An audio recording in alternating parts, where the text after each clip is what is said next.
मुझी चाकर दा का दुश्मनी कोन हुई जाबिर। ये दुश्मनी सिर्फ सिक्को जे करे ऐं ये तो जे करे थी।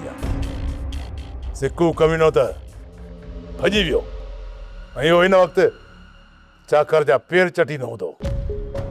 ऐं हा तू कॾहिं तो ता भजी चाकर जा पेर चटण जे लाइ।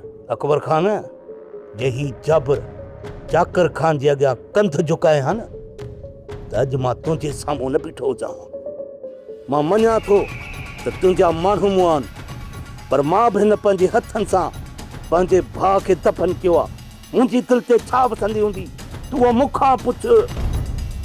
तूं ई ॿुधा बलांद करण खां सवा मुंहिंजी दिलि खे सुकून मिलंदो।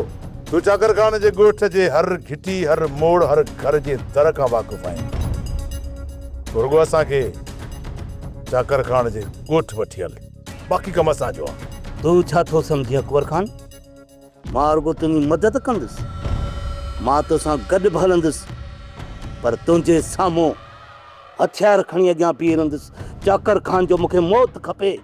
त पोइ तयारी करे छॾ, अॼु राति ई ॻोठ में दाख़िल थियणो आहे। रेस अकबर खान कुझु वक़्त लाइ थधो थी, छो जो हो होशियार हूंदा ऐं मोर्चा बंदि हूंदा। असां तकड़ कंदासीं त मारिया वेंदासीं। न जाबिर न, हाणे सब्र हिकु ॾींहुं बि न थींदो। या इहो चाकर ज़िंदा रहंदो या मां ज़िंदा रहंदुसि। इहो फ़ैसिलो अॼु राति ई करणो आहे।